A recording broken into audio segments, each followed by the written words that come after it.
Hey, what up, YouTube and my fellow Nick Cave dwellers? Welcome back to the Nick's Cave. I'm Jan, the Nick fan, your host, and let's get right into it. But before we get into it, I want y'all to do me one small favor. I want y'all to hit that like button. I definitely want y'all to subscribe, leave a comment, and if you want to know when the next video going to drop, hit the notification bell. And if you really want to do me a favor, y'all can share the video. All right, let's get right into it. The New York Knicks got to make some moves. I don't think they really do, in my opinion. I think the New York Knicks should stay pat.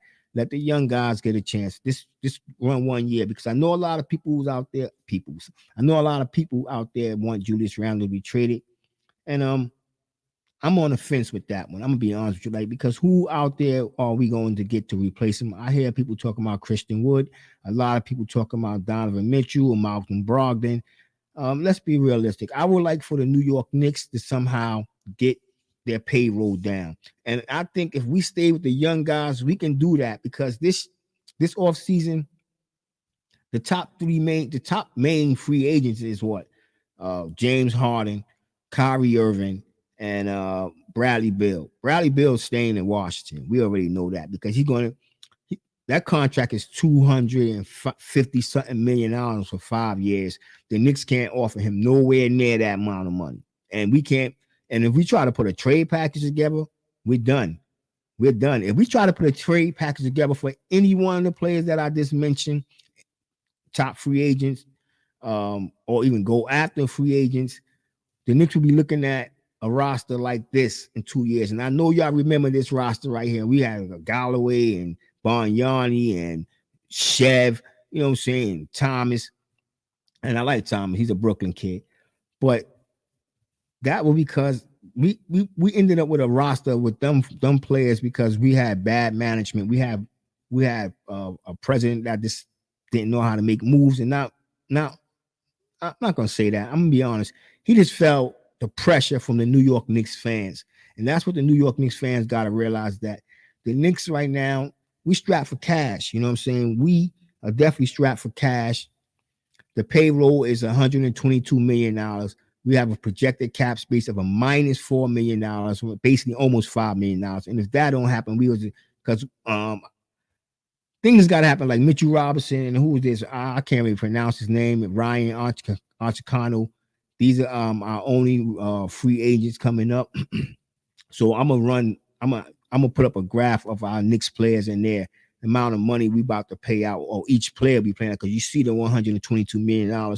So it don't make no sense for the Knicks to go out and try to get Donovan Mitchell or Malcolm Brogdon, because they're gonna have to try to pair that person with Julius Randle or swap players. But financially, it's gonna leave us strapped even more, because I'm thinking about the offseason after this offseason, when the bigger names and better, well, I ain't gonna say better, but more realistic possibilities are out there. And the Knicks will have the cap space, especially because we have players coming off our books like Derrick Rose has an option the following year after this. Todd Gibson comes off the book right after automatically. Nerlens Noel, we have an option, a player option. And we let the year go, then it actually is a club option, but we let it go past that 23-24 season, then it's on them. And I see the Knicks making moves. You know what I'm saying? Let's get the salary cap down some, and then we can figure out what we're going to do. Julius Randle's owed $26 million next year. Evan Fournier at $18 million. Derrick Rose $14 million. Alec Burke $10 million. Nerlens Noel $9 million. And this is what I'm talking about. If the Knicks don't do if the Knicks don't have a good offseason, just go out there and start signing players just to sign them. As you've seen what I just put up, that's what we'll be looking at in 3 or 4 years, because we're going to have to trade away Obi Toppin, RJ Barrett. Trust me, teams are going to be interested in Quickly and McBride. We might get the whole Grimes or somebody, or like Cam Reddish, but Cam Reddish can only have, after next year, he's going to be able to leave or have an option. And the way Tom Thibodeau been coaching, I see players bouncing. I'm being honest, you bouncing. But there is a player that come to mind, and that is like I said, excuse me, but there is a player that come to mind, and that's my man Monte Morris. This video is all about him, so I should not be forgetting who I'm talking about in the video. But yeah, I'm thinking about Monte Morris, and like I said, I want to save money so we can do a trade because that's the only way we're going to get him. He have at least 2 more years on his contract. This was his fourth, will be his fourth season, but he have a fifth-year option. But we can pull off something. You know what I'm saying? And I'm thinking we get rid of the player, we get money off the contract, and we get a decent player. And then we only got him for 1 more year, and it's not going to be that amount of money. We can trade Monte Morris for Kemba Walker. And I think Denver would like that because after this year, Kemba Walker's a free agent. So they'll be getting that money right off their books. They got Jamal Murray over there. We already know who's on Denver. They got players that can fill the spot in for Monte Morris. A matter of fact, Monte Morris probably would welcome the chance to come play for the New York Knicks because he will be getting more minutes playing at the starting point guard. Even though he's like he's a hybrid shooting guard, point guard, but he will automatically get more minutes over here, depending on how Tom Thibodeau playing. Because we all know Tom Thibodeau will be our coach next year. So, like I said, if you look at the trade, the money work out. Kemba Walker go over there. Denver will have an asset they can get rid of the following year. Money come off their books. The Knicks will get a decent point guard, a player that's dependable. He played in every game last season. He don't mind getting his teammates involved, and he can score. You know what I'm saying? He's coming off one of his best seasons this year. Um, he's coming off his best season, career's high, and I know, like you saying, career high, but the man been in, like I said, 4 years, but he been playing behind Jamal Murray.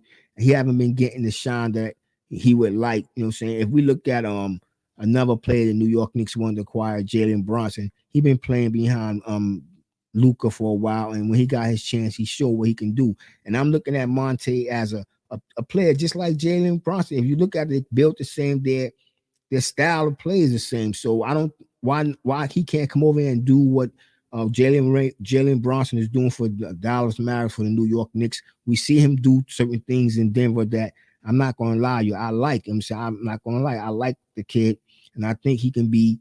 I think he can do something special. You know what I'm saying? Or come over to the New York Knicks and do something special. So I just think that he need a chance, and it would help the New York Knicks out financially. Another thing, our young guys will still get to play. Cause I could see him being our starting point guard, and then I could see Emmanuel quickly and McBride coming off the bench because I would like McBride to start one day, but this would be a year, a stoppage year for Monte come over. If we can get him, we probably have to have that fifth year, which is an option. We don't have to sign him, but what it will do, it will give McBride and quickly a chance to get to know, to play with one another. And because I still think Quickly's a shooting guard, he will be undersized, and I don't think he should be our starting shooting guard. I'm just gonna be honest, coming off the bench. But I think McBride one day should be able to take over for the New York Knicks starting point guard position. That's how I feel. I think he has it in him. So we bring in Monte for this 1 year to control the ball, and this is it really all boils down to Tibbs. No matter who we bring in, is he still going to have Julius Randle playing a point forward?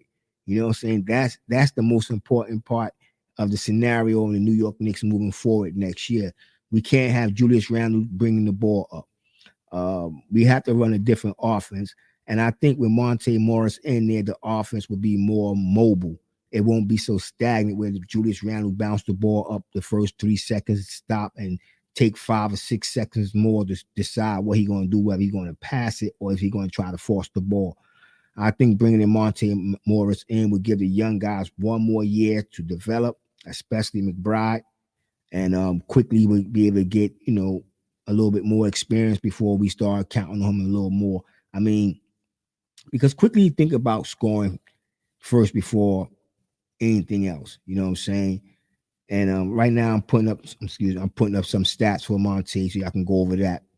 But quickly, he's a shoot first guard. You know what I'm saying? So that's why I'm not gonna lie. I like what he did. 10 assists in one game and everything. 7-6 assists. He started proving he can get the players involved. And what people fail to realize, like some people say, certain people need to average more assists, but it's really on their teammates that they have because dude can get a pretty move pass or whatever, and that guy just missing. And just have teammates that's missing their shot, so it look like he's not really doing a really good job as a point guard in the assist department. But I think if McBride would be our backup point guard next season, and quickly our backup shooting guard, we bring in Monte Morris.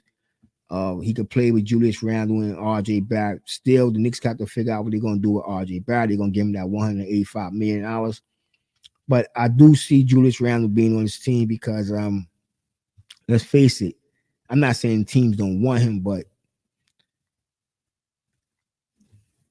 the, if we make a trade, teams are going to try to floss us. You know what I'm saying? Fleece, excuse me. They're going to want other players in return, especially if the money don't match up.